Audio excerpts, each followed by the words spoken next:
Baik. Alhamdulillahirabbil alamin walladzi arsala rasulahu bil huda wa dinil haq liyudhhirahu 'alad dini kullih wa kafa billahi syahida.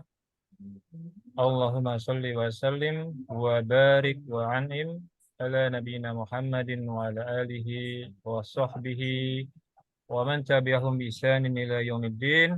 Amma ba'd. Ya ayyuhalladzina amanu taqullaha haqqa tuqatih wa la tamutunna illa wa antum muslimun. Shadaqallahul azim. Bapak Ibu sekalian yang dimuliakan Allah, alhamdulillah sesuai jadwal kajian mawaris bulanan yang diselenggarakan oleh Al-Wahdah Sekolah Konselor Keluarga bisa terlaksana meski dihadiri sekitar 9 peserta untuk hari ini. Mudah-mudahan ini tidak mengurangi kualitas dan semangat Bapak Ibu sekalian untuk berdiskusi. Yang insya Allah tema hari ini adalah kita akan membahas tentang kompilasi hukum Islam. Insya Allah ada dua narasumber, Pak Sarnoto dan Ibu Nurmiwati yang akan membersami kita, insya Allah. Ini tema yang sangat menarik karena banyak apa ya, banyak apa suara-suara di luar ya mungkin ya, atau yang biasa belajar ilmu waris yang pada umumnya mungkin banyak perbedaan ketika membaca kompilasi hukum Islam.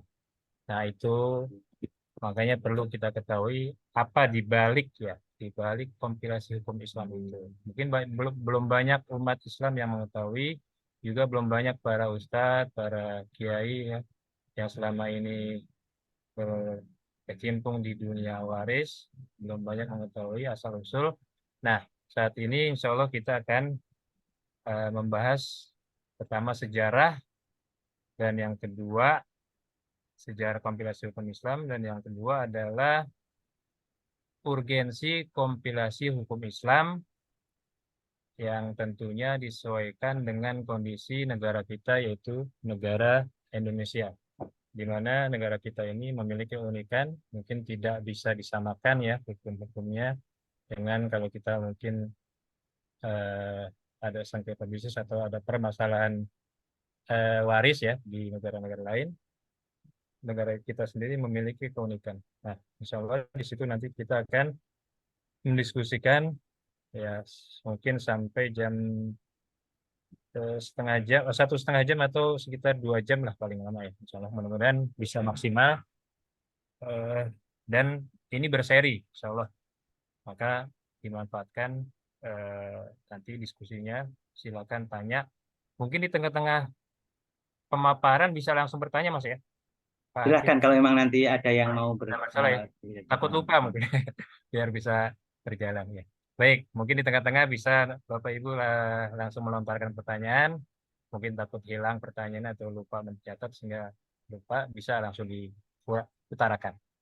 Baik, itu mungkin pengantar dari saya. Semoga kita bisa mengambil banyak ilmu di sini, banyak mengambil manfaat, dan ilmu ini bisa sampai ke kepala kita dengan niatan lillahi ta'ala karena Allah, bukan semata-mata yang lain, agar menjadi catatan amal kelak di dunia maupun di akhirat. Baik, selanjutnya saya serahkan kepada Bapak Sarnoto selaku narasumber hari ini. Baik, silakan Pak Sarnoto untuk menyampaikan paparannya. Baik, Assalamualaikum warahmatullahi wabarakatuh. Wabarakatuh. Suara saya bisa kedengaran semuanya ya.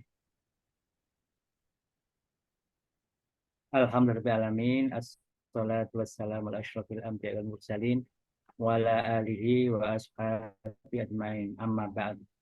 Para peserta meeting untuk kajian konselor hukum keluarga yang kami banggakan, kita bersyukur pada Allah pada malam hari ini kita kembali dipertemukan untuk sama-sama ya kita mengkaji perkembangan penerapan hukum di Indonesia. Baik, sebelum saya akan mengkaji lebih jauh materi hari ini, kalau pada kajian-kajian sebelumnya kita hanya berfokus kepada hukum waris atau fikih waris dengan segala problematikanya, maka pada kesempatan kali ini saya mengajak kepada balik dulu ke depan, mengingat barangkali kebutuhan pemahaman dari masyarakat kita dan barangkali juga peserta meeting yang ada di malam hari ini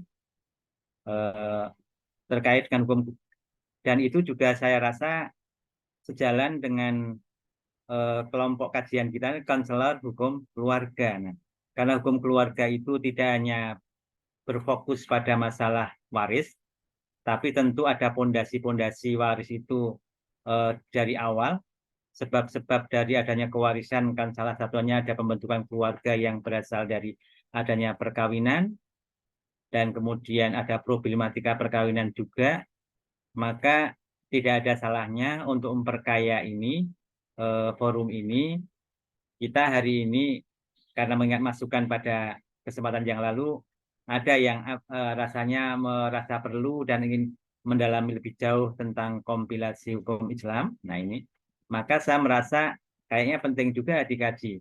Sehingga nanti kita akan bongkar, kalau kita ngaji ayat-ayat Al-Quran itu sudah banyak yang narasumbernya yang bisa kita ambil. Nah, barangkali di sini kita akan mencoba apa sih isi atau kompilasi hukum Islam itu sendiri, dan kenapa sih harus ada seperti itu? Apakah penting? Apakah cukup dengan fikih di Indonesia ini? Nah ini, sehingga apa?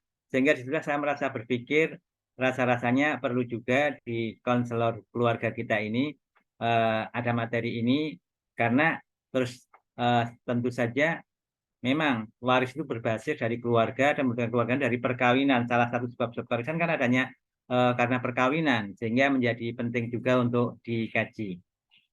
Nah, tentu saja ini menjadi bahan buat kita karena wawasan kita, dan saya selalu mengajak kita ini tidak hanya berhenti mengkaji syariat, fikih, dan tentu kelengkapannya untuk kesempurnaan penyelesaian syariat itu adalah hukum. Nah, salah satu bentuk konstruksi hukum yang memang ada di Indonesia ini untuk produk penyelesaian masalah hukum keluarga ini, salah satunya adalah ada pilihan yang dikatakan kompilasi hukum Islam itu. Nah, kompilasi hukum Islam itu nanti kita akan mungkin di PPT yang kedua, nah itu akan terkait dengan urgensinya apa sih, kenapa harus ada. Tapi yang sejarah kedudukannya ini, kalau melihat historinya atau backgroundnya ini kondisi umum bangsa Indonesia ini kan mempunyai kesadaran tentang pelaksanaan hukum Islam yang tinggi, tapi rupanya itu tidak sejalan dengan implementasinya. Kesadarannya sudah lumayan tinggi, tapi implementasinya kadang masih mandek, ada problem-problem karena benturannya dengan adat, benturannya dengan perkembangan teknologi, benturannya dengan situasi dan kondisi itu, dan kondisi penyelaksanaan hukum Islam sendiri kan memang ulama-ulama dahulu kita sudah membuat satu kaidah yang itu berlaku hingga kini, al hukmu yaduru ma'illatihi wujudan wa adaman. Hukum itu berlaku dan berkembang sesuai dengan situasi dan kondisi. Nah ini, sehingga apa? Sehingga inilah salah satu bentuk kehadiran kompilasi yang sebenarnya sudah ada sejak tahun 91 ya. 91. Nah, ini kondisi objektifnya ini adalah bisa dilihat di PPT atau di PPT yang pertama yang saya sampaikan.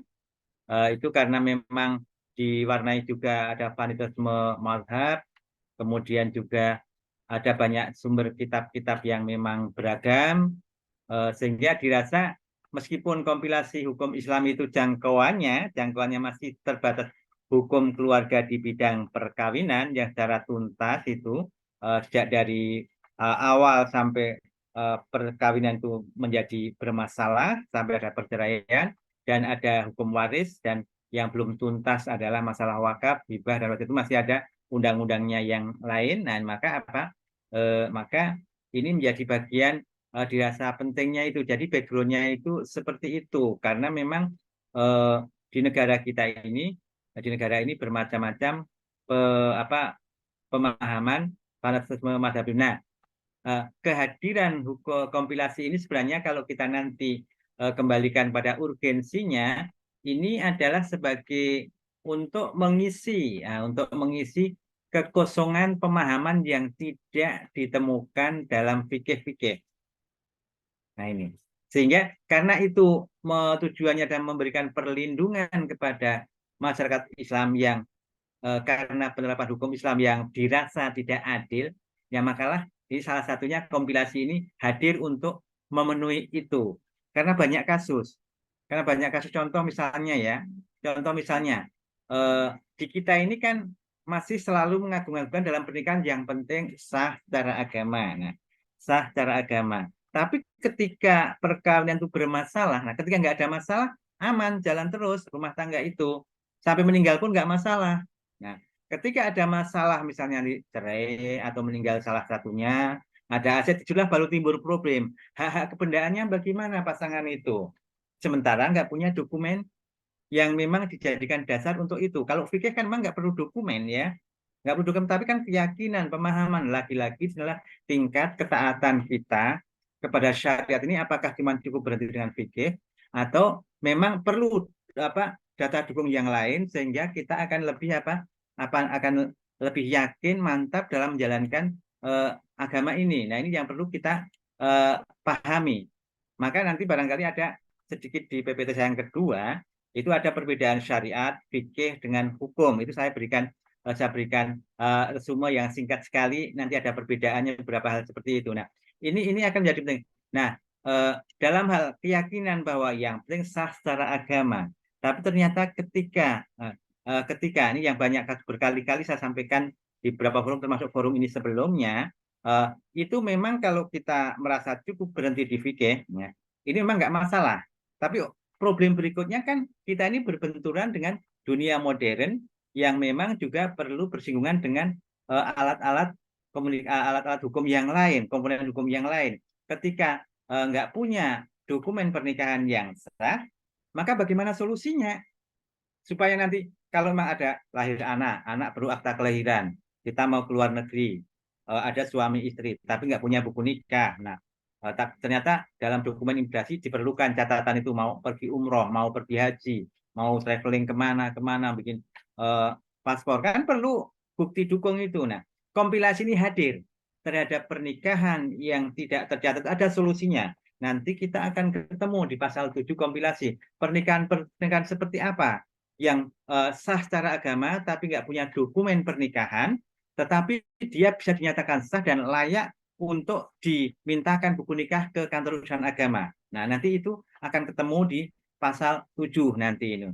Nah, itu akan kompilasi salah satunya hadir untuk seperti itu, salah satunya memenuhi problem masyarakat yang terjadi di negara kita yang masih menganggap bahwa yang penting nikah secara agama tapi dia nggak mau repot-repot karena merasa direpotkan kalau dengan kantor agama dan seterusnya, sehingga akan menjadi mereka merasa lebih enak. Dan kita kan memang prinsipnya mengamalkan syariat ini milih yang enak-enak saja selama ini. Nah, ini yang menjadi masalah, bukan yang syar'i betul.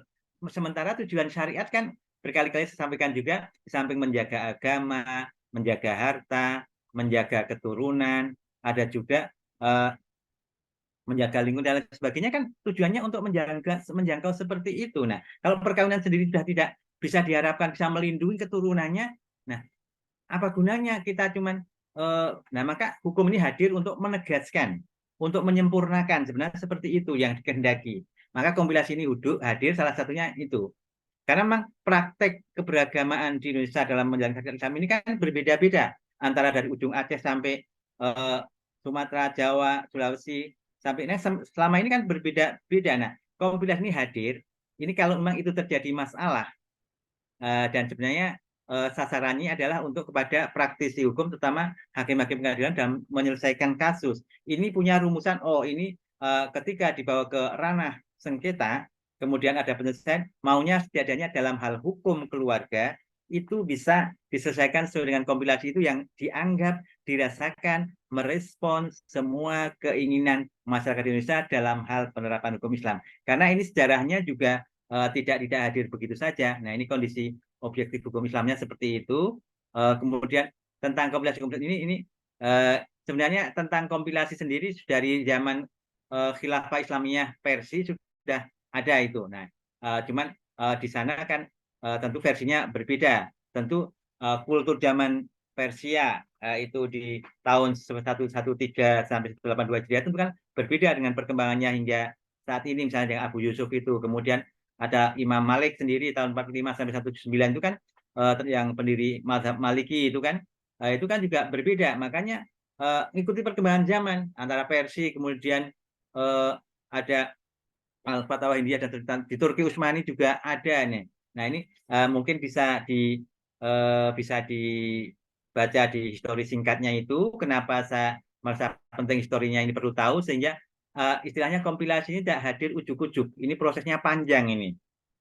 Mengkaji sejarah juga tentang lahirnya, dan itu juga ada kajian-kajiannya. Nah, ini terkait dengan sumber-sumbernya, ada kaidah-kaidah yang banyak, itu ada 16 kitab sumbernya. Nah, ini yang itu di masa-masa yang lalu. Ini kalau kita kembalikan kepada asal usul kompilasi di masa Turki Utsmani itu ada kitab 1, 2 sampai dengan 16 ini sampai ke masalah pertama yang dibahas kalau di Turki Utsmani itu adalah Al-Buyu, Ijaroh, dan Kafalah, dan seterusnya ini. Nah, sedangkan di Indonesia sendiri ini kan ada banyak hadir zaman kolonial Belanda maksud saya, itu kan ada mufti. Nah, mufti itu kan orang yang memberi fatwa. Nah, ini.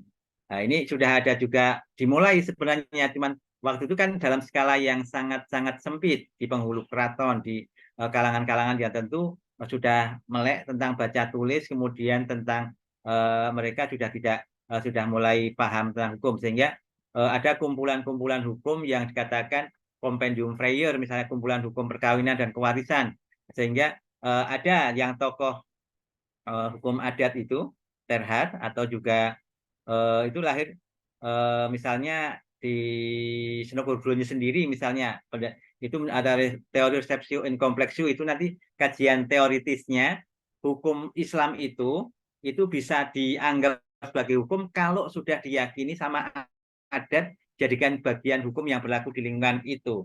Jadi hukum Islam yang menyesuaikan dengan hukum adat. Nah, dan itu baru diterapkan, baru diakui. Tapi kalau sementara kan konsep hukum Islam sendiri bukan Islam yang menyesuaikan dengan adat, tapi mana adat yang memang sejalan dengan Islam, maunya kita kan begitu, karena Islam kan syariatnya kan jelas. Nah, syariatnya kan jelas. Maka bagaimana dakwah Islam terkait dengan hukum ini bisa memang mengikis atau menghapus adat-adat yang tidak bertentangan. Nah, ini itulah dua kepentingan. Nah, dua kepentingan antara ahli adat dengan orang yang memang punya idealisme untuk menerapkan syariat Islam. Nah, ini. Kemudian perkembangan berikutnya adalah itu. Nah, ini. Nah, saya tidak akan bahas tentang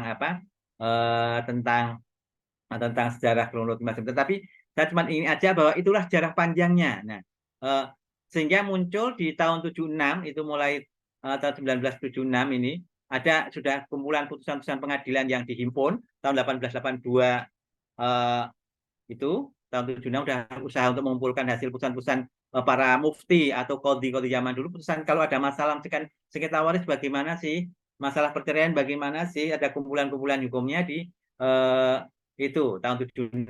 Tahun 76 juga adalah himpunan nas-nas atau hujah syariah yang dipakai oleh para hakim itu apa sih dalam menyelesaikan umat Islam di Indonesia ini. Nah, ini ada lokakarya juga di tahun 74, 75, 78, dan seterusnya ini. Nah, sejarah panjangnya ini.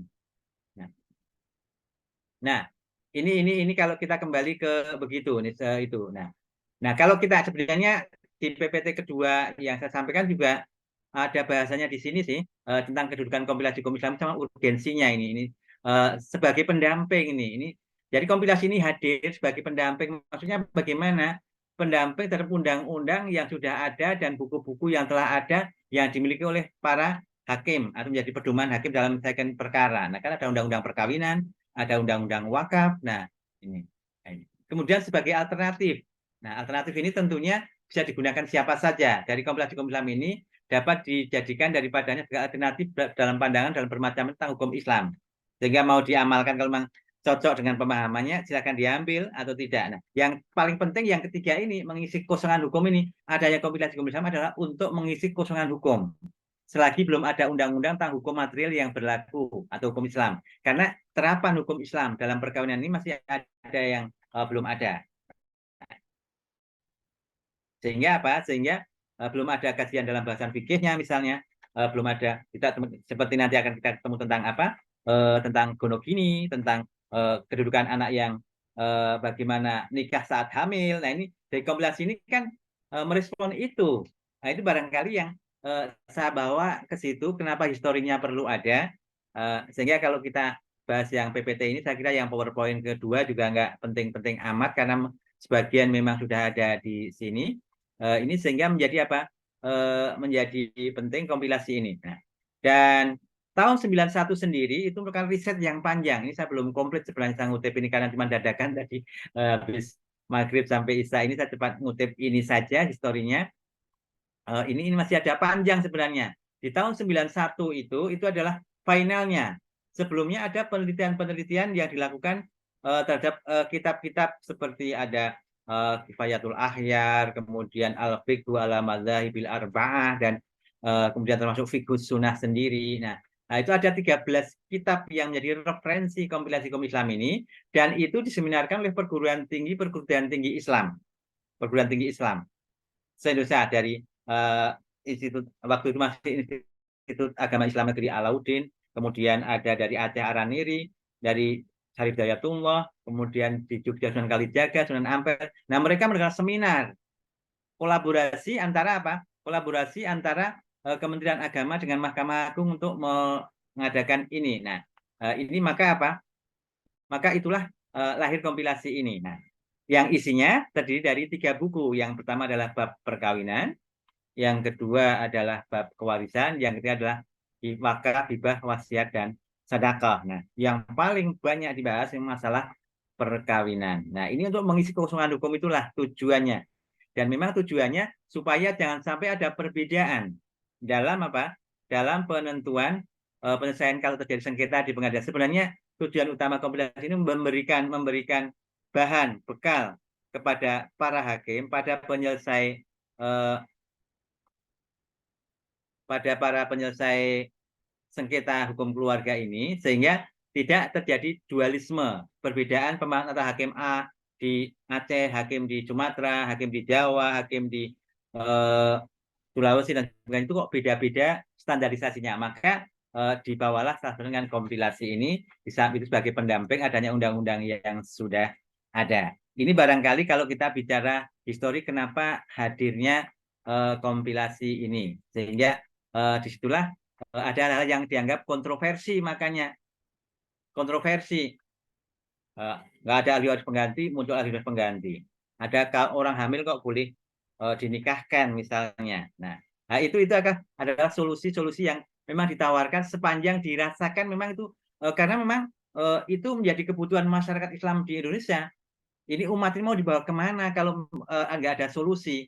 Nah, inilah maka hadir kompilasi ini, karena kultur di Indonesia ini terkait dengan hukum keluarga ini kan beda dengan kultur yang di Timur Tengah.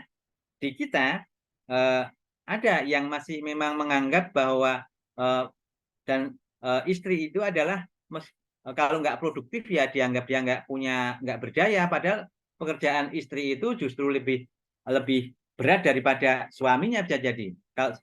Karena memang pekerjaannya dia kan full timer di rumah, mengurus rumah tangga. Nah, sekarang kan dalam status kalau saya lihat di kependudukan ini, kalau seorang istri itu tidak mempunyai pekerjaan tetap, maka dia dianggap mengurus rumah tangga. Itu kan pekerjaan yang memang tidak ada batasnya. Nah, sehingga apa? Meskipun aset-aset dalam rumah tangga, dalam keluarga itu diperoleh dari suaminya semua, atau nama suami semua, itu kompilasi hadir. Kompilasi hadir untuk memberikan haknya istri. Nah, haknya istri sehingga apa? Sehingga istri itu manakala terjadi perceraian tadi meninggal suaminya misalnya dalam pembagian waris, maka hak istrinya harus didahulukan dulu tentang posisinya dia sebagai istri yang berperan sejak nikah sampai meninggalnya itu bagaimana. Meskipun dia nggak aktif dalam mendapatkan harta, dia juga sama ada haknya atau harta yang ada di selama perkawinan itu. Nah, dalam fikih kan nggak sampai ke sana jangkauannya. Sementara kultur di Indonesia, istri itu kan perannya banyak, apalagi nggak ada pembantu rumah tangga di rumah. Sehingga ada dia harus masak, dia harus nyuci, dia harus ngepel, harus nyuapin anak dan sebagainya, mendidik anak. Nah, itu kan bukan tugas istri yang pokok seharusnya yang tugas-tugas seperti itu. Nah, sehingga apa? Sehingga inilah barangkali salah satu yang mendorong kondisi objektif kompilasi ini hadir manakala memang dari pelaksanaan syariat Islam dari sudut sampai pemahaman fikih tidak bisa menyelesaikan, hukum Islam kompilasi yang memang dikendaki bisa menjadi salah satu solusi yang diberikan kepada masyarakat. Barangkali itu untuk membangun pemahaman saya yang saya berikan kepada peserta ini sehingga apa? Sehingga oh iya ya terasa memang perlu ada peran hukum. Nah, maka dalam paparan yang PPT kedua antara syariat, fikih dan hukum itu ada perbedaannya. Nah, kalau syariat itu misalnya di PPT yang eh, kedua, kalau syariat itu adalah mutlak kebenarannya dari Allah, sedangkan kalau fikih itu relatif karena hasil pemahaman. Kalau syariat itu satu, kalau fikih itu beragam, macam-macam kan ada mazhab kan. Kalau syariat Islam ya satu, sumbernya Al-Quran dan As-Sunnah. Tapi kalau fikih macam-macam mazhabnya, memahami wa aqimus sholah wa atuz zakah saja, misalnya sholat saja, ada yang pakai nawaitu, pakai enggak, misalnya pakai kunut enggak, nah itu kan fikih ranahnya, tapi perintah sholatnya kan satu kewajibannya. Nah ini. Kemudian nikah misalnya, nikah saja masalah wali bisa macam-macam. Nah, masalah wali bisa macam-macam. Ada yang mengatakan kalau janda nggak perlu wali misalnya. Tapi dalam ahlu sunnah, wali meskipun janda tetap pakai wali misalnya. Dan status wali juga bagaimana? Wali hakim aja masih macam-macam. Wali hakim pahamannya orang yang menganggap kalau orang yang nggak punya wali, karena walinya jauh meninggal, nggak ada laki-laki, maka wali hakim. Wali hakim masyarakat, ya yang penting ada orang yang dianggap pintar dalam agama. Dianggap wali hakim. Padahal wali hakim dalam konteks tata cara Islam adalah as-sultan kalau kita kembalikan hatinya. Dan bagi wali nikah seorang perempuan yang tidak ada walinya, maka wali hakim. Wali hakim dalam Islam adalah as-sultan, pengusaha yang beragama Islam. Dalam konteks di Indonesia adalah presiden harusnya. Nah nih, maka apa?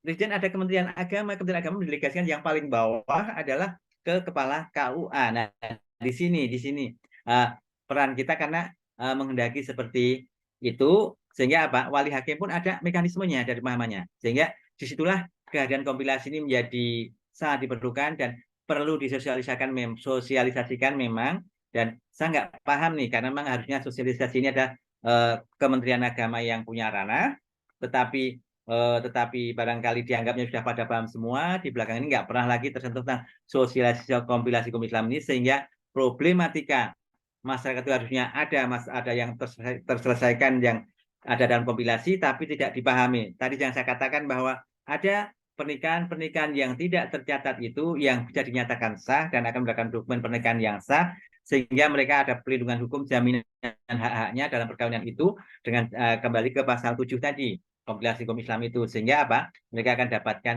haknya dan jaminan pengesahan perkawinan ini bisa dimanfaatkan untuk kebutuhan apa saja dalam hal kependudukan ataupun kepentingan-kepentingan lainnya. Belum masalah-masalah yang lain terhadap barangkali itu untuk sementara kajian pengantar diskusi kita malam hari ini.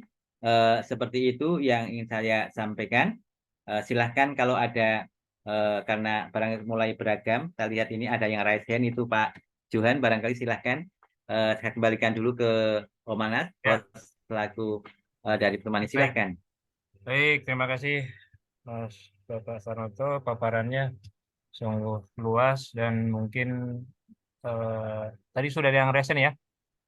Mungkin sedikit saya ini ya, saya mau menggarisbawahi yang saya pahami ya dari paparan barusan. Pertama, KHI ini memberikan atau menawarkan sebuah solusi, gitu ya, Pak Hakim ya. Ya, Satu, kemudian yang kedua tadi ingin menyeragamkan gitu, menyeragamkan kasus-kasus yang ada di daerah-daerah seluruh Indonesia khususnya. Nah itu mungkin catatan dari saya. Ya kita sama-sama, mungkin saya juga awam nih tentang HI. Baik, yang tadi yang ada resen siapa? Bisa langsung bertanya. Di kepala ini. Oh, Assalamualaikum Muhammad warahmatullahi Heru. wabarakatuh. Ya. Waalaikumsalam warahmatullahi wabarakatuh. Waalaikumsalam. Silakan. Masya Pak Allah, Heru. tabarakallah. Alhamdulillah Ustaz. Boleh Anak bisa sebelumnya saya bergabung boleh minta di permintaan ini. Oh Kalau ya. mungkin kita dialog, mohon saya munculkan profilnya biar kalau ketemu di jalan kita juga bisa saling tegur sapa atau Oh dimanapun iya gitu. betul, betul. Ya silakan Pak Heru ya, dibuka ininya videonya, jangan malu-malu. Ayo silakan Pak Heru. Tolong eh, dibuka. Bisa dibuka ininya. Alhamdulillah saya di tempat gelap ini. Saya di camping ground ini karena Oh ya nggak hasil apa-apa. Oh iya iya. Oh, iya, iya. Siap. satu pulau 2 kali terlampaui lah begitulah. Ini Iya, ada iya, anak iya. di camping ground harus diawasi sebentar gitu. Apaan Ustaz? Siap, silakan. Terkait ini saya alhamdulillah bisa bergabung di konselor dengan Ustadz Anas dengan Ustadz sendiri Pak Sunyoto ya. Pak Sarnoto. Sarnoto. Pak Sarnoto alhamdulillah terima kasih Pak. Saya juga baru mengenal dengan kompilasi hukum Islam ini, tapi yang sangat tertarik pada malam ini adalah di mana ada beberapa di Indonesia khususnya memang secara ini menyangkut perkawinan. Secara administrasi memang untuk istri pertama itu kan tidak ada masalah, tapi dengan kedua dan ketiga dan keempat atau seterusnya itu biasanya kita memakai hukum yang tadi saya simak di menit keberapa itu dikatakan bagaimana hukum fikihnya administrasinya. Seperti itu aja Ustaz dulu. Coba saya kepingin klarifikasinya karena terkait kita mau pergi haji harus mengurus apa namanya paspor dan lain-lain, biasanya berkaitan dengan itu ada kesulitan Ustaz. Mohon diperjelas Ustaz. Syukran Ustaz. Oke. Ya baik. Gimana Pak Sarnoto, sudah jelas pertanyaannya? Oke, Ya baik, silakan. bisa langsung saya jawab ya. Ya. Sebenarnya terkait dengan pernikahan kedua, ketiga, sampai keempat, itu selama prosedurnya terpenuhi, itu pasti akan mendapatkan dokumen pencatatan perkawinan yang sah. Yang ini yang kadang dipakai jalan pintas oleh orang, dianggapnya memang sulit. Karena memang salah satu yang menghambat memang kita ini kampanye monogami itu kuat. Tapi pada dasarnya Rasulullah juga tidak pernah mensyariatkan poligami, itu bukan syariatnya Rasulullah. Jadi kalau ada orang mau poligami itu alasannya mengikuti sunnah Rasul, itu salah kaprah itu. Nggak ada sunnah poligami itu. Yang sunnahnya itu menikahnya ya. Menikahnya yang sunnahnya. Rasulullah sendiri menikah bagaimana? Terkait dengan pertanyaan tadi, jalan pintas ya, jalan pintas. Sebenarnya prosedur, saya ingin menyampaikan prosedur saja sih ini di sini. Dalam undang-undang perkawinan itu jelas. Dan dikompilasi, dipertegas lagi, diambil lagi. Jadi kalau boleh saya sampaikan, kompilasi ini isinya banyak yang persis seperti dalam undang-undang perkawinan. Tapi ada beberapa hal yang baru yang memang undang-undang belum merespon, termasuk dalam hal poligami ini. Nah, poligami ini yang orang tidak mau, yang orang merasa susah karena memang dianggapnya pengadilan itu mengada-ada atau undang-undang perkawinan mengada-ada. Kalau seseorang mau poligami, normanya, aturannya adalah boleh. Nah, undang-undang perkawinan ini asasnya adalah monogami. Perkawinan hanya diperbolehkan seorang suami dengan satu istri. Boleh poligami dengan alasan antara lain ya, satu, ini alasan yang dibenarkan ya, menurut undang-undang ya. Satu, istri tidak bisa melahirkan dan tidak punya keturunan, dan sudah pasti itu satu itu ya. Itu salah satunya ya. Itu alasan orang boleh mengajukan punya istri lebih dari satu. Istri tidak mempunyai keturunan. Sudah jelas. Nanti tentu didukung dengan bukti medis atau bukti lainnya yang memang seperti itu. Yang kedua, istri sudah tidak bisa menjalankan kewajibannya sebagai seorang istri, misalnya sakit terus-menerus sehingga dia tidak bisa memberikan pelayanan pada suami. Nah, ini alasan-alasan alasan yang dibenarkan undang-undang seperti itu. Sehingga kebutuhan suaminya kan perlu disalurkan. Nah, ini yang pertama. Yang kedua, nah untuk bisa seperti itu maka kan tidak bisa dia menilai dirinya sendiri itu laki-laki. Maka dia harus mengajukan permohonan ke pengadilan agama. Nah, pengadilan agama lah yang menilai itu, layak tidaknya. Nah, kalau pengadilan agama menganggap layak, misalnya dia finansialnya juga mampu, ada persetujuan istrinya, dan memang secara masa depan kemudian juga akan terpenuhi, saya rasa, dan memang beberapa kasus bisa kita loloskan, meskipun ada yang memang tidak bisa kita kabulkan karena realitanya tidak memungkinkan realitanya. Contoh kasus misalnya istri pertama punya anak, dan dia nggak ada penyakitnya juga, tapi dia mau nikah dengan kedua, motivasinya karena istri kedua ini teman lamanya yang ketemu kembali misalnya, dan ternyata apa?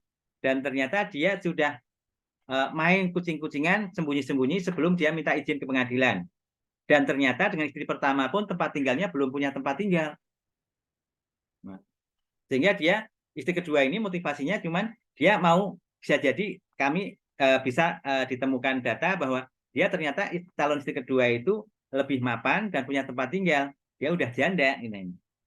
Dan dia juga punya anak juga. Jadi alasan pertama tadi secara medis udah melanggar undang-undang. Alasan kedua ternyata ada tujuan lain yang tidak terselubung di balik itu. Istri pertama aja belum mapan, masa mau dapat minta istri kedua lagi. Nah, hal seperti ini yang bisa menjadi kajian diskusi kalau ada kasus, sehingga itu bisa jadi itu. Tapi kalau memang betul dia mapan, istri pertama udah fix, udah nggak masalah, nah, kemudian ada alasan seperti itu dibenarkan, ada anak misalnya juga menyetujui istrinya, bahkan ada beberapa kasus istri pertama yang memang mencarikan calon untuk istri keduanya, ada yang seperti itu, sampai mengurusi pernikahan untuk istri keduanya pun ada.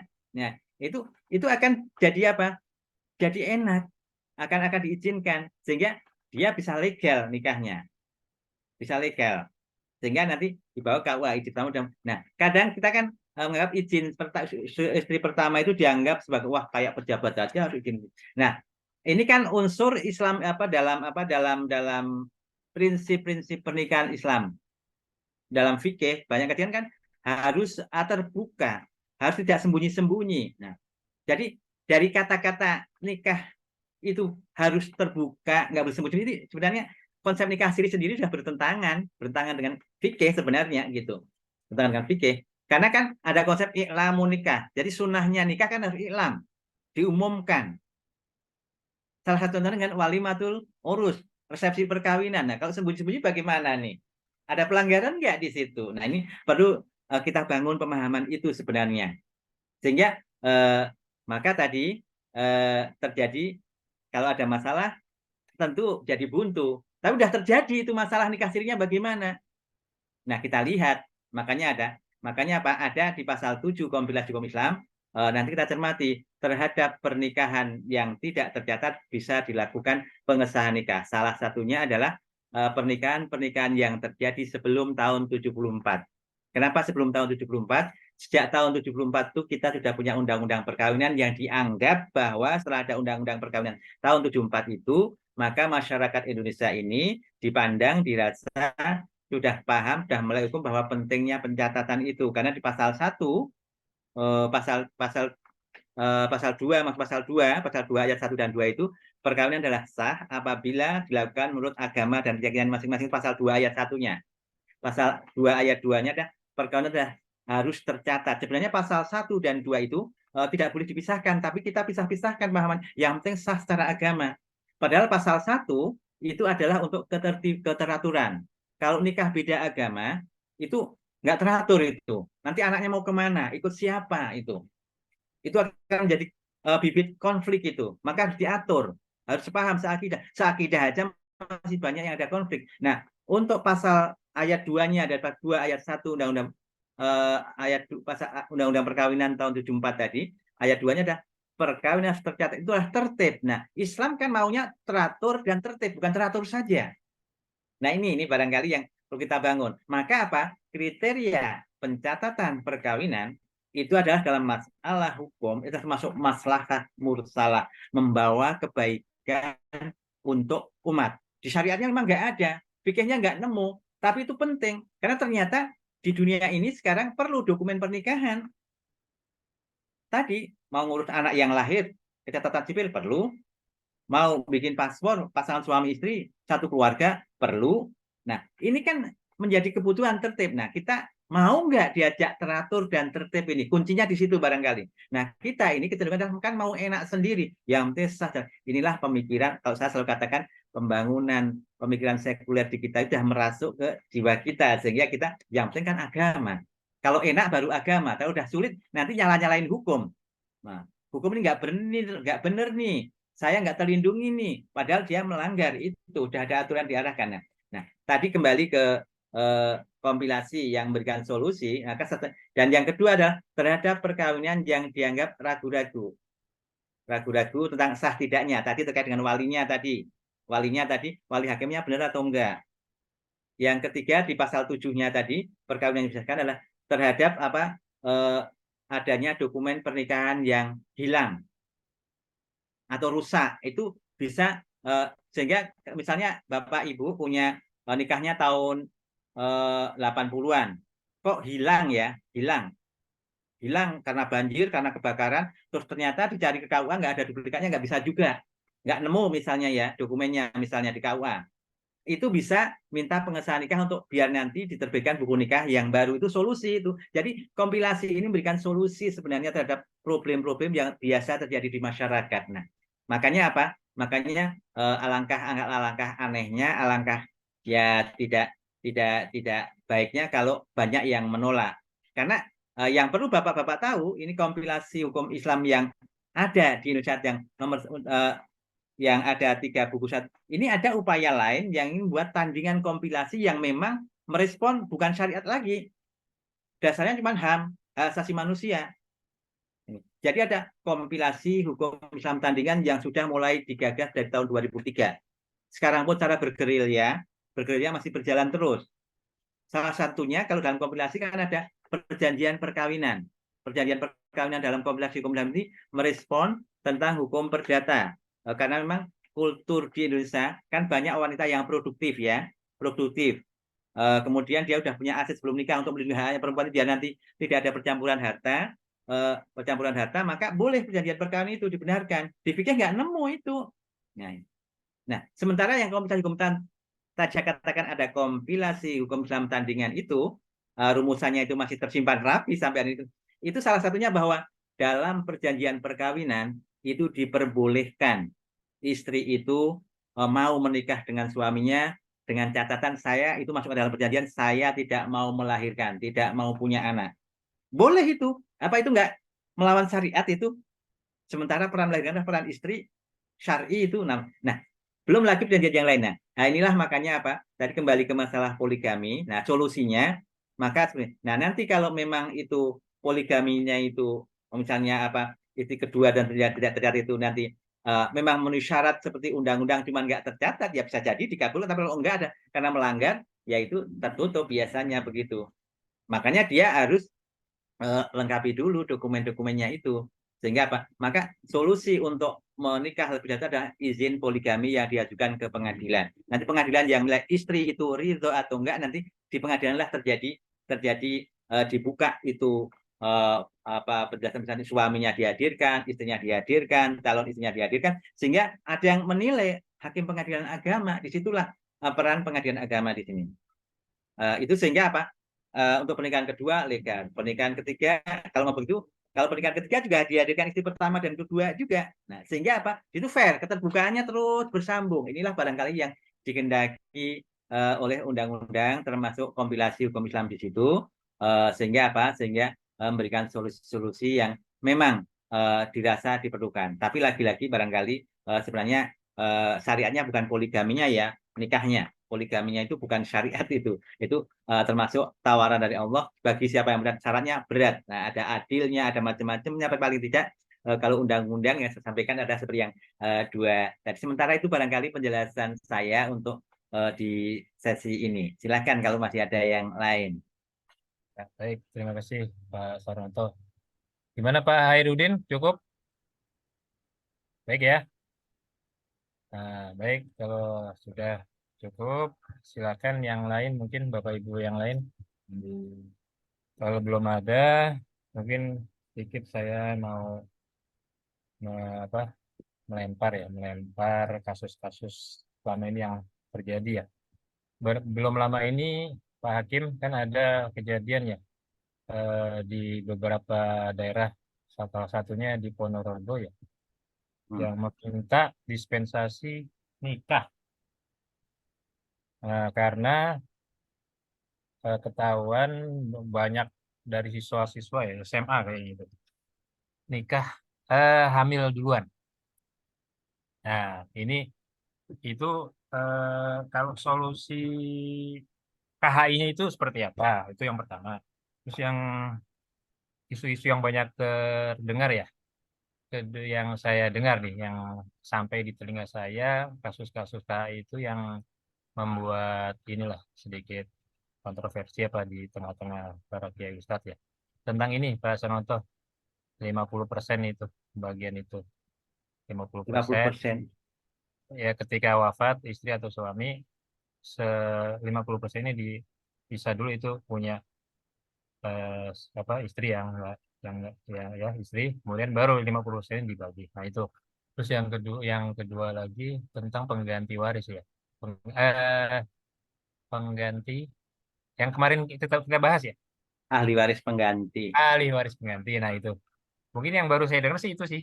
Nah, mungkin itu kalau Per- nggak ada pertanyaan lain mungkin boleh di ini Pak Hakim tentang solusi kah yang pertama tadi itu yang dispensasi nikah. Baik, Nah, itu kan kasus besar tuh banyak di beberapa daerah.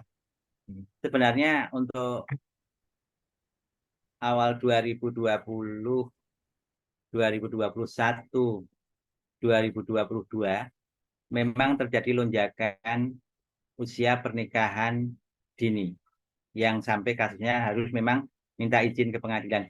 Pengertian dispensasi nikah sendiri itu adalah permintaan dari orang tua calon mempelai baik laki-laki atau perempuan ke pengadilan yang ingin agar anaknya itu boleh menikah kan meskipun belum cukup umur.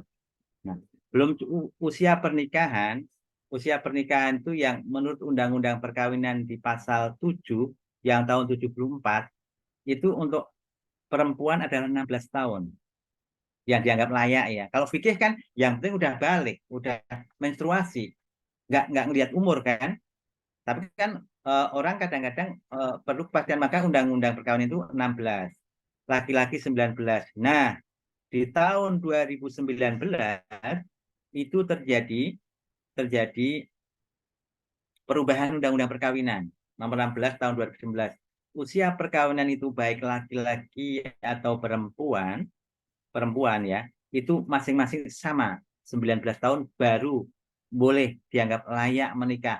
Itu merespon Undang-Undang Perlindungan Anak, Undang-Undang apa bagaimana menekan pernikahan anak-anak di bawah umur itu ditekan jangan sampai terjadi, kemudian Undang-Undang Pendidikan, Sistem Pendidikan Nasional, salah satunya yang mendasari itu. Nah, kalau kita, tapi termasuk barangkali ini yang lolos dari pengawasan umat Islam di negara kita. Jangankan sama-sama 19 tahun, dengan toleransi 16 tahun usia anak perempuan menikah aja terjadi permohonan dispensasi nikah ini.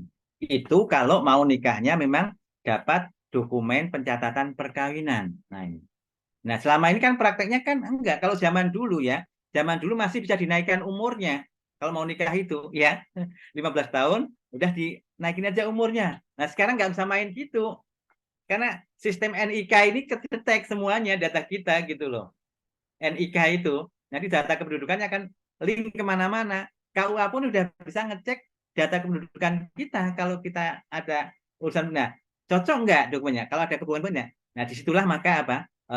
Tidak ada perubahan undang-undang saja, batas usia sudah ada dispensasi nikah. Apalagi ada nih, maka di tahun 2020, 2021, 2022 di samping ada faktor tadi ya, ada faktor perubahan undang-undang usia perkawinan, ada faktor juga faktor pandemi, anak-anak sekolah online. Tapi mereka bertemu teman pasangannya tidak ada online, offline, tak terkontrol di situ. Maka apa? Terjadilah ledakan apa tadi? Di Ponorogo yang mencuat, di Jakarta juga banyak sebenarnya. Cuman barangkali yang lebih hebohnya di Ponorogo karena sampai mereka rame-rame minta pengadilan. Nah, orang tuanya itu minta karena perlindungan anaknya itu bagaimana? Nah, solusinya, jadi pengertian dispensasi nikah adalah tadi meminta supaya anak yang di bawah umur bisa menikah, dicatatkan oleh kantor urusan agama. Nah, itu mereka ke pengadilan. Nah, solusinya kalau kompilasi di pasal 53-nya, nanti kita akan ketemu sebenarnya saya juga berkeinginan nanti di berikutnya kita akan coba kaji pasal-pasal yang kontroversi ini bagaimana sih, termasuk tadi penjelasan detailnya seperti apa sih. Nah, kita akan coba kaji di kajian berikutnya sebelum memang waris jadi idola, jadi andalan dari bagian kajian kita. Tapi kita rasanya perlu mengkaji itu. Nah, di pasal 53 itu wanita hamil, di pasal 53 ayat 1 kalau nggak salah, kalau bapak-bapak bisa download itu boleh dinikahkan dengan laki-laki yang menghamilinya. Boleh ya. Boleh itu bukan berarti harus ya. Itu solusi yang ditawarkan kompilasi. Nah, dalam kasus dispensasi nikah yang mencuat sampai menasional seperti itu kita bisa memahami kalau memang si calon laki-lakinya itu memang sudah ngakui dan mau menikahi, berarti kan dia memang mau mengakui anaknya itu. Berarti kan bisa jadi, bisa jadi.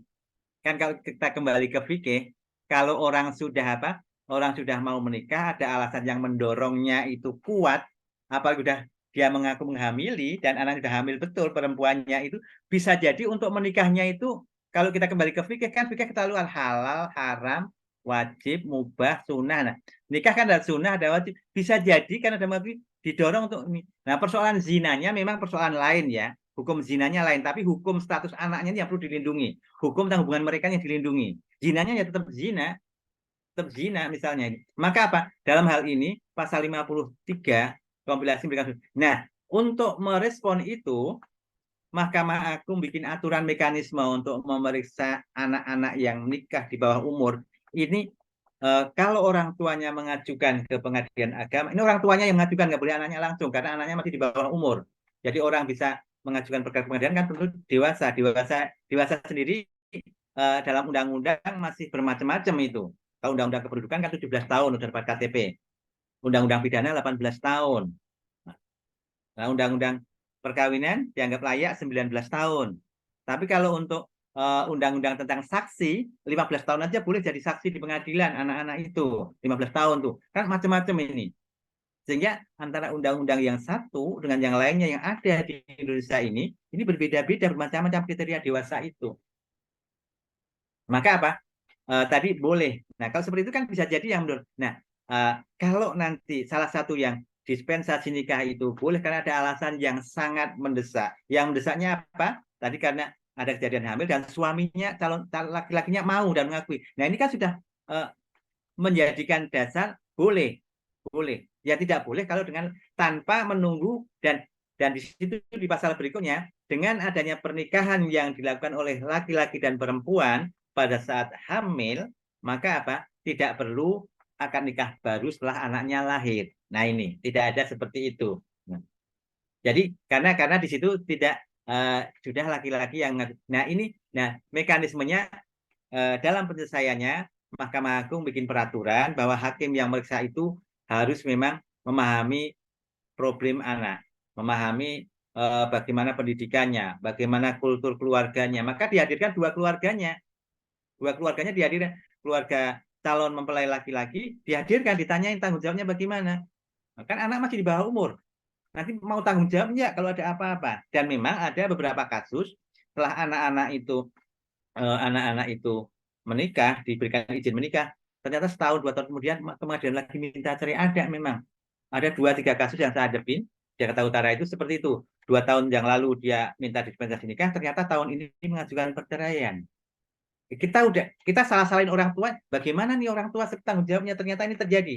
Yang bagus ini termasuk merespon menekan usia perkawinan ini adalah kalau di DKI Jakarta ini ada Pergub nomor 5 tahun 2020 kalau nggak salah. Mereka memang cuman barangkali sosialisasinya nggak tahu itu detail atau nggak ke masyarakatnya, sehingga tentu pengadilan nggak boleh menolak orang yang berperkara. Cuma kan begitu menyelesaikan. Tapi kalau memang gencar pemerintah daerahnya, kemudian pejabat yang stakeholder lainnya di Kementerian Agama concern di situ misalnya, kan sama-sama masyarakat diberikan kesadaran ini loh resiko pernikahan dini itu. Nah, di Pergub itu salah satunya mereka membangun dinas kesehatan KUA dan dinas kesehatan baik provinsi maupun kecamatan kota maupun kecamatan itu membuat kerjasama. Jadi setiap ada warga yang mau menikah itu harus cukup umur 19 tahun. Pergubnya harus seperti itu. Dan mereka harus memeriksakan kesehatannya itu. Nah, kalau terjadi ada anak-anak mau menikah belum cukup umur, itu KUA menolak. Kalau itu standar KUA sudah ada. Nah, Dinas Kesehatan baru setelah ada Pergub di 2020 itu baru merespon bahwa kalau ada kan di sekarang itu kalau menikah kan harus ada bukti keterangan sehat dari puskesmas, dari tenaga kesehatan. Nah, maka tenaga kesehatan nggak akan mau memberikan surat keterangan sehat atau layak nikah kalau apa? Kalau dia masih usia kurang cukup umur 19 tahun sekarang ini. Nah, sampai ada apa? Ada anjuran, ada inovasi-inovasi yang dikendaki. Nah, ini sebaiknya termasuk ini harusnya nih semua punya kepentingan terhadap perlindungan anak ini. Sebaiknya sebelum melakukan pernikahan kalau kalau kan ada kursus calon pengantin tuh. Nah, itu pun banyak jalan pintas yang dilakukan di wilayah kita. Udah ada kursus calon pengantin kan memberikan pemahaman risiko-risiko pernikahan, hak dan kewajiban itu. Nah, terhadap anak-anak pernikahan dini ini selain nanti barangkali diikutkan kursus calon pengantin itu, nah itu misalnya, tapi bagaimana mau bisa kursus, udah mendesak biasanya, udah terlanjur hamil gede misalnya, baru mau nikah, ketahuan benar-benar lapor ke orang tuanya, padahal usianya masih kurang. Nah, itu kadang-kadang kan makanya dipangkat. Nah, itu kalau terjadi seperti itu, Dinas Kesehatan nggak mau mengeluarkan surat itu. Sebelum apa? Pengadilan memberikan izin dispensasi nikah tadi. Nah ini, makanya ini menjadi problem bersama sebenarnya ini. Problem bersama ini. Perlu gerak bersama. Kalau pengadilan ini atau kompilasi itu solusinya yang dipakai oleh pengadilan ini kan kalau dibawa ke pengadilan, kalau enggak ya bagaimana? Nah itulah akhirnya terjadi pernikahan siri. Nah, pelanggaran undang-undang. Nah itu banyak akhirnya nikahnya tahun 2019, tahun 2020, sekarang minta disahkan pernikahannya. Nikahnya kurang cukup karena padahal ada mekanisme hukum dan memberikan solusi terhadap anak-anak di bawah umur, solusinya adalah dispensasi nikah itu. Cuman itu yang tidak dipahami oleh masyarakat, jalan pintas, langsung dia bawa ke ustadz, bawa kemana. Yang penting nikah dulu deh secara agama, tapi pakai pasal 2 ayat 1 aja, yang penting agama lagi yang dibawa. Tapi nanti lahir anak, perlu kartu keluarga, perlu akta kelahiran, perlu apa-apa. Nah kan prosesnya panjang lagi nanti. Sehingga apa? Terjadilah problem hukum. Solusinya tadi, kenapa anak di bawah umur sudah ada solusinya, kawin hamil ada solusinya, tapi masyarakat ini yaitu lagi-lagi barangkali yang tugas barangkali kita bersama. Kalau memang kita mengandalkan pemerintah, ya media-media seperti ini saya pikir layak dan memang bisa menjadi salah satu solusi untuk sosialisasi itu. Sehingga tentu ini forum dari bapak-bapak, dari peserta ini semua, mudah-mudahan akan bisa menjaga lingkungan kita, keluarga kita menjadi paham ada problem hukum itu. Itu terkait dengan problem yang dispensasi nikah tadi. Nah, kalau terkait dengan tadi kata Baik, itu dulu. harus dibagi Mas. dua. Itu dulu ya. Itu Itu dulu, panjang soalnya itu dulu panjang. barangkali. Ini mungkin Bapak Ibu yang lain mungkin ada pertanyaan kasus lain. Silakan Bapak Ibu. Ayo, Bapak Ibu Ros, Pak Tri ya, Pak Tri, Pak Aufri. Di sini ada Pak Heri, ada Pak Dwi. Silakan, mungkin ada permasalahan-permasalahan yang ingin disampaikan, pengalaman. Silakan Bapak Ibu.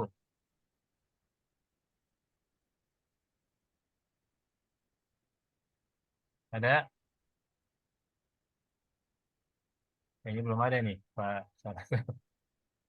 Bu Nur juga kayaknya left grup ini.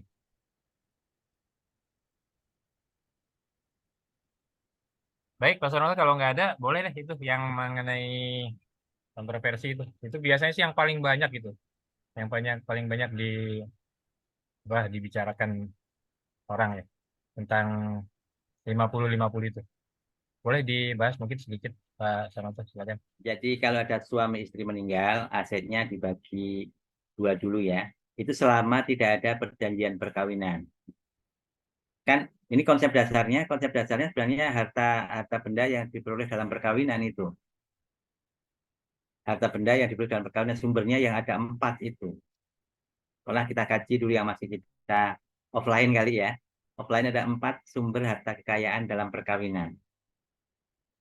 Nah, kalau memang dalam perkawinan itu dari nol, nggak punya aset apa-apa, dan yang produktif bekerja di luar, misalnya suaminya, istrinya tadi di rumah, tapi dia full timer, dia kerja segalanya, tidak ada pembantu rumah tangga, pokoknya semua pekerjaan domestik dilakukan oleh istrinya sendiri.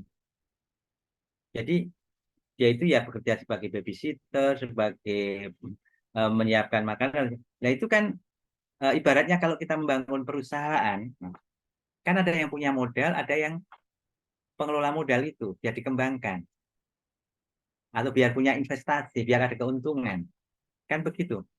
Lirijali nasibum mimma kasabu wal nisa'i, ya ada surat An-Nisa ayat 30 berapa itu, terhadap hasil jerih payah laki-laki itu harus ada imbalannya. Yang mereka usaha. Perempuan juga begitu, dalam rumah tangga kan kerjasama kalau tadi yang paling gampang ya saya contohkan dari nol tadi, misalnya hasilnya yang dari nol, sehingga ketika berumah tangga suaminya produktif keluar rumah tiap hari sampai meninggal. Ternyata setelah meninggal punya aset, punya rumah, punya investasi, punya tabungan yang mencapai miliaran misalnya. Sementara istrinya nggak produktif, tapi semua pekerjaan rumah tangga itu yang mengerjakan. Coba dalam pikiran kita, kalau kita kembali ke fikih murni dan menganggap bahwa itu warisan suaminya semua, apakah adil? Apakah fair misalnya? Istri yang ikut banting tulang, menjaga, membesarkan anak, menjaga suami, bahkan bisa mendampingi sampai dia meninggal, tapi dia dapat 1/8 kalau ada anaknya. Sementara anak yang perempuan saja kalau sendiri dapat setengah, separuh dari peninggalan orang tua. Kalau tidak dihitung seperti itu, nah, maka kompilasi hadir ini memahami kultur yang terjadi di Indonesia ini. Kan banyak yang seperti itu.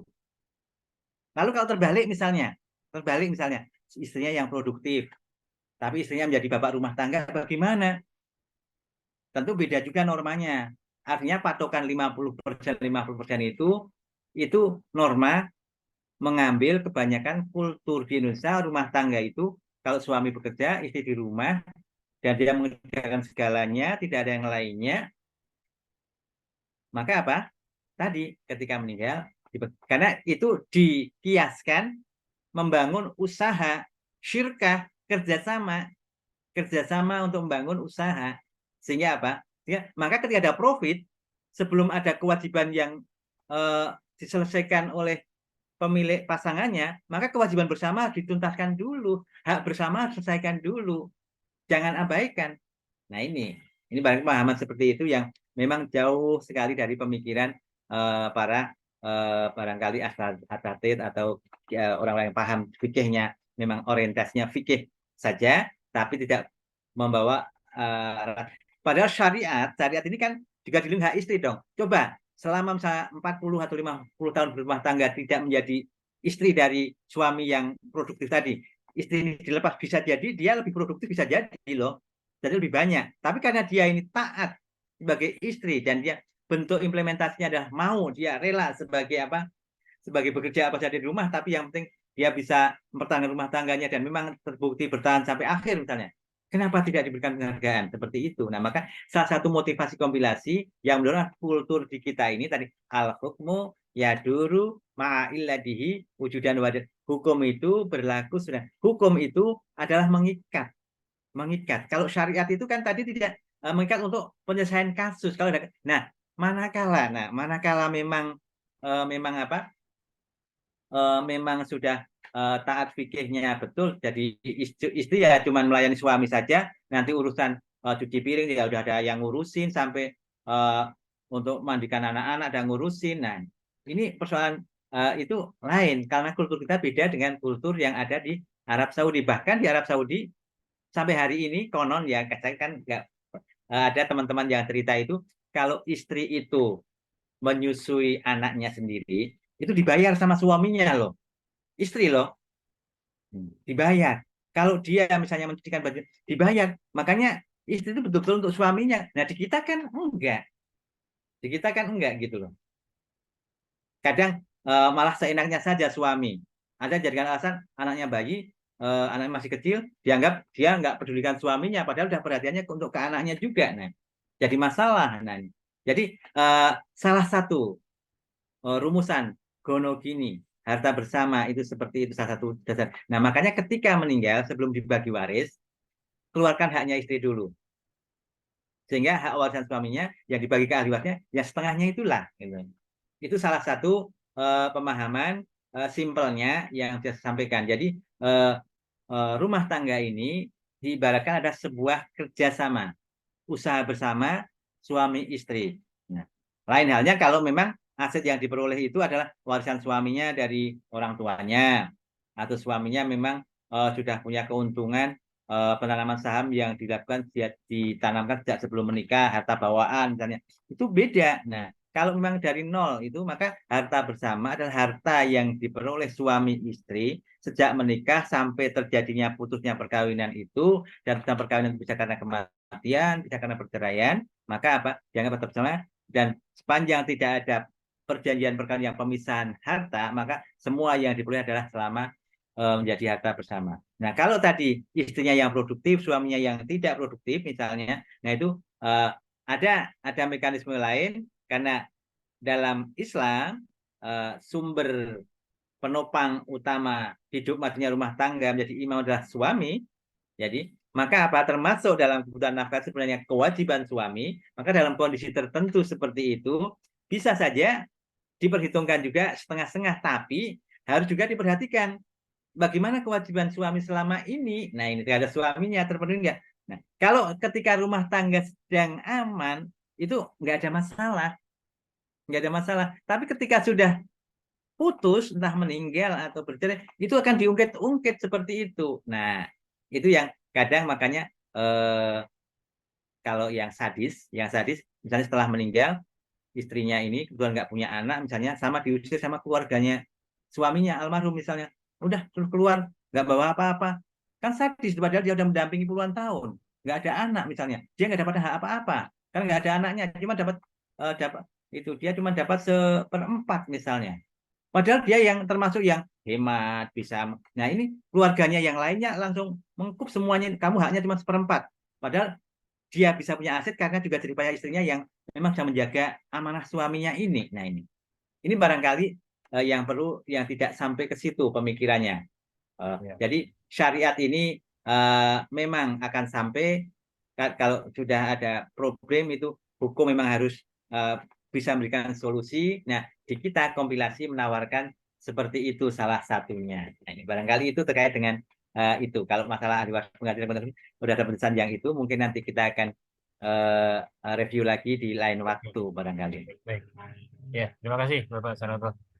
Jadi seperti itu ya penjelasannya Bapak Ibu. Semoga bisa kita pahami bersama dengan perbedaannya ketika kita belajar fikih murni. Kebetulan Pak Sanoto di sekolah konselor keluarga ini kita juga mengadakan kelas ilmu waris bersanad.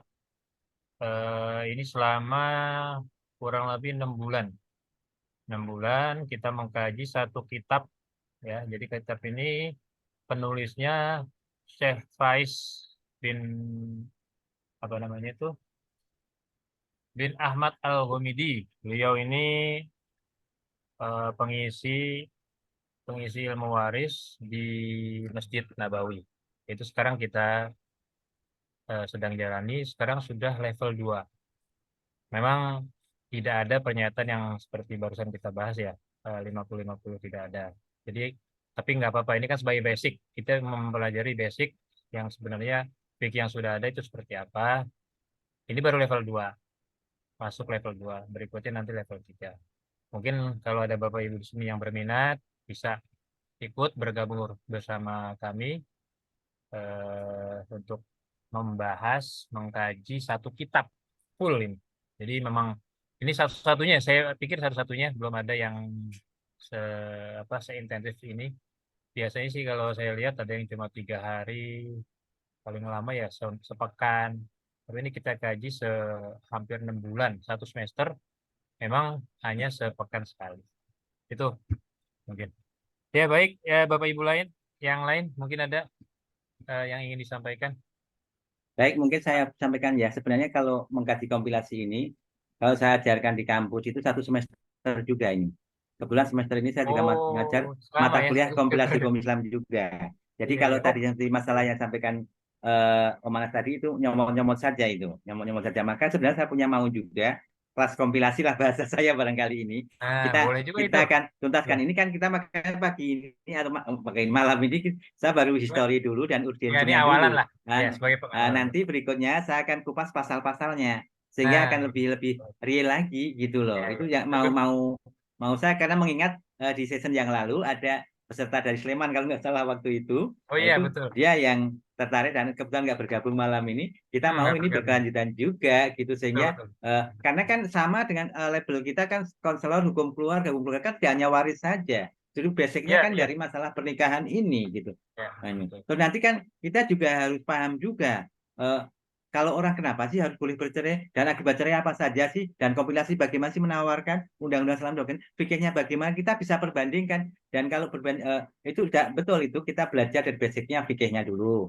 Tapi kan itu memang kultur fikihnya fikih yang memang di negara yang sumber Islamnya dari situ dan memang budaya masyarakat seperti itu. Nah di kita kan udah campur baur kultur Eropanya ada, Amerikanya ada, adatnya juga kuat sehingga Islamnya bagaimana sih yang pas untuk dianggap Islam rahmatan lil alamin untuk umat Indonesia ya. Itu barangkali yang dimaui kompilasi ini salah satunya barangkali itu. Itu barangkali Boleh, boleh. statement yang bisa ditambahkan kalau memang sependapat kajian-kajian berikutnya kita tuntaskan juga akan beruntun. Makanya saya bawa ke histori dulu hari ini dan urgensinya dulu. Kalaupun ada kasus nyomot-nyomot saja, nanti akan saya bawa intensif ke pasal ini bagaimana sih pemahamannya ini, ke Iya, betul. kontroversi tadi. Nah ini Betul, Mas. barangkali. Terus kemudian nanti kan bisa tadi dispensasi nikah sudah sampai ke lumayan itu kita berdasarkan penjelasan itu sudah sampai ke teknis penyelesaiannya di situ. Ya, Nah kalau sudah ada di penjelasan seperti itu maka pengadilan ada putusannya dibawa ke KUA, KUA mau mencatatkan dinas dinas kesehatan pun mau mengeluarkan anak ini bisa dinikahkan sehingga ya. nikahnya legal, perlindungannya jadi ada untuk pasangan itu. Nah ini dengan rambu-rambu tentu orang tuanya maka ada juga yang yang menyarankan seharusnya memang ada peran psikolog konsultan untuk anak kalau terjadi seperti ini. Nah ini karena konsultan itu kan nggak gratis masalahnya sementara pengadilan nggak punya dana untuk itu. Nah ini yang jadi problem juga.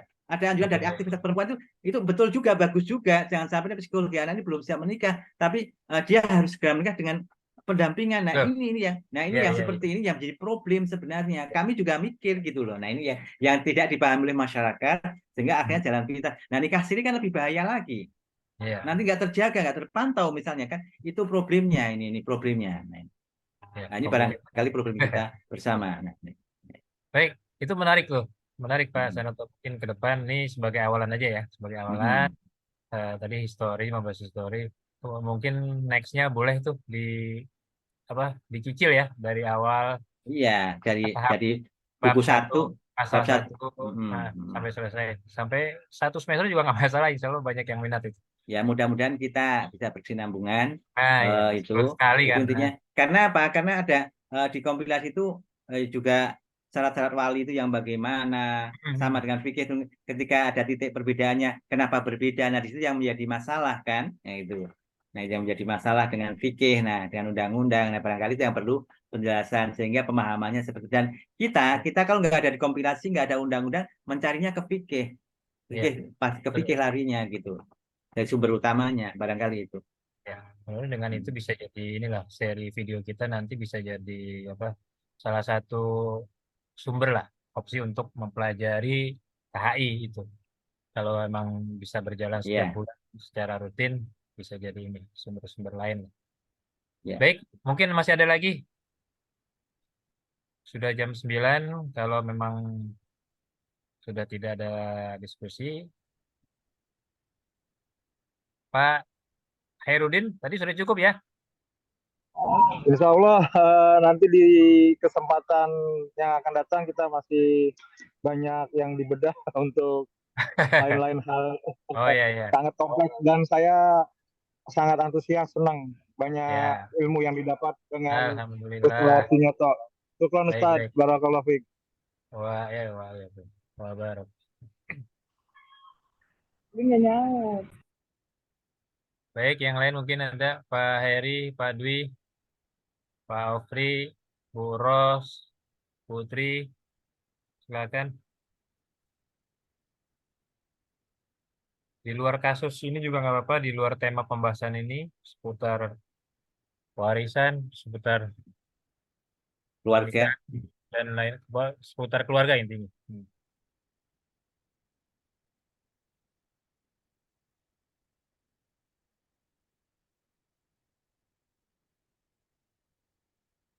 Mungkin Ya, cukup, Mas, kalau sudah menurut cukup saya. nih. Baik baik. Sepertinya sudah mulai ini ya. Mungkin kalau nanti ada step by stepnya mungkin lebih menarik Pak Sanoto. Misalnya ada pasal satunya apa dua, terus disertai kasus-kasus mungkin bisa menimbulkan banyak pertanyaan. Kalau ini kan masih baru pengantar ya, mungkin masih bingung atau gimana. Atau mungkin juga nanti untuk peserta perlu ini juga ya, memiliki buku kompilasi hukum itu ya.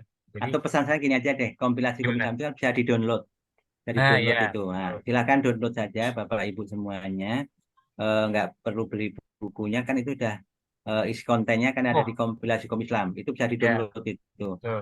Ada di itu, nanti saya akan coba bedah yang kira-kira memang menjadi kontroversi dan menjadi penting kita pahami. Ya, Eh, yang penting kan kita ini mencoba paling nggak sebulan sekali kita konsistensikan ini. betul. Kemudian temanya berkesinambungan itu yang barangkali lebih ini. Dan kita kalau tadi di fikih sudah ada tema warisnya, ada bukunya. Nah, ini kita bedah yang memang yang banyak orang nggak tertarik dan nggak mau tahu bisa jadi, tapi kita ternyata ada solusi-solusi hukum yang memang sudah ditawarkan oleh pemerintah dan memang diterapkan di pengadilan, sehingga kita tidak awam lagi, dan itu kalau memang cocok dengan keluarga kita bisa kita terapkan sehingga keluarga kita merasa lebih fair dalam menyelesaikan kasus-kasus rumah Ya, tangga termasuk masalah warisan dan lain sebagainya. Itu saja barangkali, kalau untuk betul. materinya bisa Ya, di-download saja, silahkan. ya. Mungkin ke depan juga perlu ini Pak Sanoto. Mungkin setiap pertemuannya itu pasal-pasal apa aja yang dibahas itu dicantumkan. Mungkin bisa Iya, lebih menarik ya. ya, hari ini Mungkin memang pas. saya mencoba untuk membangun Ya, pemahaman dulu pentingnya apa sih, kenapa harus ada itu gitu biasanya kita ini. bisa urutan mungkin atau bisa diambil yang tertentu saja atau ya enaknya gimana sih? Kalau urutan kan bisa selesai semua gitu. Kalau mungkin diambil yang tertentu saja kan lebih ngacak ya. Lebih enaknya mungkin Pak Sanoto lebih ini ya, lebih tahu. Saya akan coba urutkan saja dari awal, nanti dari dasar-dasar tentang pernikahan itu yang kira-kira Hmm. memang di badan populasi ini, kemudian dibandingkan dengan Ya, fikih bagaimana nanti, sehingga kita punya referensi yang memang oh iya ya ternyata iya, iya. sudah pas dan memang tidak menyimpang, nggak bakal begitu. Mungkin jadi kurikulum kali gitu Pak Sanoto ya. Ya, ya, entar saya kirim aja nanti deh. Ya, jadi sebuah kurikulum misalnya memang butuh sekian lama, berapa, 6 bulan, kita kaji setiap bulan sekali ya bisa lebih dari 6 bulan Iya. baru selesai. Tapi nggak masalah, Hmm. yang penting semua bisa, walaupun cuma sebulan sekali ya bisa jadi inilah solusi atau jadi apa eh, tadi opsi ya, opsi belajar KHI di konten kita nanti. Insya Allah. Oke, itu mungkin ya. Bapak Ibu, mungkin masih ada lagi, kalau nggak ada mungkin akan kita tutup pertemuan hari ini, kajian Mawaris bulanan di bulan September. Insya Allah kita akan bertemu lagi kajian Mawaris bulanan di bulan Oktober. Dan insya Allah di bulan Oktober akan lebih apa step by step ya, tahap bertahap dari awal, dari pasal awal ya 1 dan seterusnya tentang KHI. Dan kemudian kalaupun ada kasus plus kasusnya, terus kalau memang ada apa kontradiksi atau beda pemahaman ya dengan hukum fikih nanti dibahas kalian, sehingga di situ ada pengetahuan gitu. Apa sih di balik perbedaan itu, gitu. Mungkin itu akan bisa menjadi pelajaran dan pengetahuan buat kita semua. Sebelum ditutup, mungkin Pak Sarnonto kasih 1 menit mungkin sebagai closing statement untuk acara kita hari ini, kajian Mawaris bulanan di bulan September. Closing statement maksimal 1 menit, silakan Pak Sarnonto. Baik, saran saya saja eh, mungkin diubah karena sesuai dengan logo kita, konselor hukum keluarga. Mawarisnya itu bolehlah menjadi satu program utama, tapi kajian hukum keluarganya yang dikedepankan ini barangkali Oh satu. ya, jadi Yang kajian hukum keluarga. hukum keluarga, oh ya baik. Nanti Atau fikih keluarga, lebih fikih keluarga fikih keluarga kayaknya. ya, jadi Fikih lebih luas ya. keluarga, lebih luas. Lebih luas, Kalau waris baik. kan bagian dari keluarga saja itu Ya, satu kan. Ini akan sejalan dengan Fikih keluarga. Ya. dengan kelas sekolah konselor keluarga Oh ya, ini akan baik. cocok gitu ya. Nah, Kalau itu nanti kita satu ubah. Ya. yang sudah betul logonya, cuman barangkali nanti di term.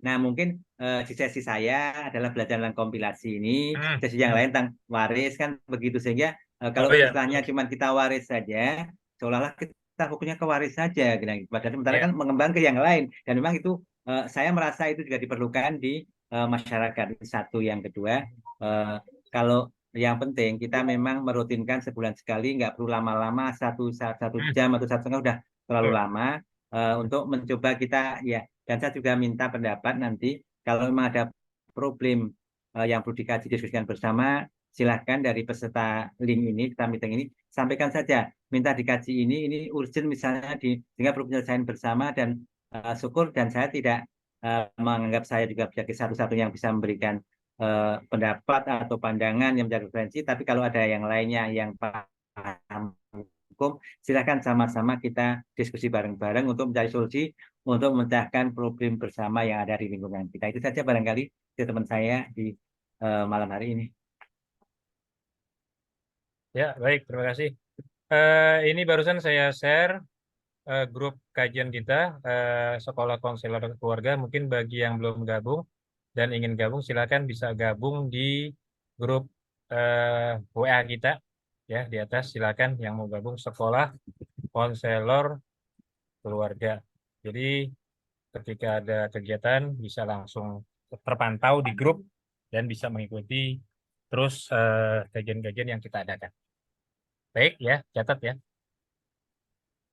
Oke, itu mungkin terakhir closing statement dari narasumber kita hari ini. Malam ini Pak Sarnoto, seorang hakim yang sudah berpengalaman puluhan tahun di peradilan agama dan terus sekarang juga masih aktif. Mudah-mudahan apa yang beliau sampaikan bisa menjadi pengetahuan kita dan bermanfaat dan bisa kita aplikasikan di minimal di keluarga kita, di sekitar tetangga kita dan masyarakat secara umum. Mudah-mudahan apa yang sudah kita ikuti ini bernilai ibadah, tidak semata-mata hanya ilmu, tapi ini adalah amal soleh yang akan menjadi catatan amal kita kelak di akhirat dan menjadi ringan kalau kita ada kesalahan atau ada siksaan di akhirat kelak. Itu mudah-mudahan harapan kita, Allah meridhoi dan memberikan pahala dan balasan atas acara kita hari ini. Baik, itu aja yang bisa saya sampaikan. Mohon maaf atas segala kekurangan dan terima kasih saya ucapkan kepada Bapak Ibu semua yang sudah hadir dan terutama narasumber kita Bapak Sarnoto atas paparannya tentang kompilasi hukum Islam.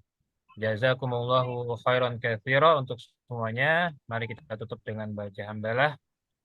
Alhamdulillahirabbil alamin dan doa kafaratul majelis. Subhanakallahumma wa bihamdika asyhadu an la ilaha illa anta astaghfiruka wa atubu ilaik. Assalamualaikum warahmatullahi wabarakatuh. Waalaikumsalam warahmatullahi wabarakatuh.